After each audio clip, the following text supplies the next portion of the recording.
Dans un petit village Igbo appelé Ndioma, vivait une jeune fille nommée Amara. Elle était connue pour son intelligence exceptionnelle, mais sa pauvreté la rendait différente de l'école. Son père était un simple fermier, et sa mère vendait des légumes au marché pour joindre les deux bouts. Amara portait souvent le même uniforme délavé et des sandales usées, ce qui la rendait la cible de moqueries incessantes de ses camarades.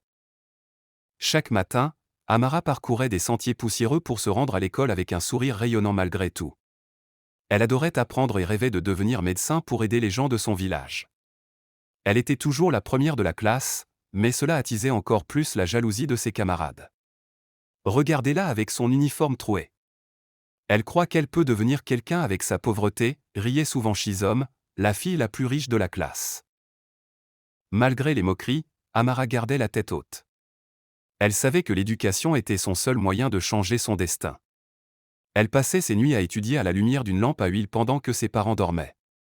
Un jour, une grande compétition interscolaire fut annoncée dans l'État. Le prix était une bourse complète pour le meilleur élève. Amara vit cela comme une opportunité en or. Cependant, Shizom et ses amis se moquèrent encore plus. « Tu penses que quelqu'un comme toi peut rivaliser avec des enfants de grandes écoles » dit Shizom avec mépris. Amara ne se laissa pas décourager. Elle passe des semaines à se préparer avec diligence. Le jour de la compétition, elle se rend à l'événement vêtue de son uniforme modeste, mais avec une détermination inébranlable. À la surprise de tous, Amara remporta le premier prix grâce à ses connaissances impressionnantes. Les juges furent éblouis par sa prestation et lui accordèrent une bourse complète pour poursuivre ses études dans l'une des meilleures écoles du pays.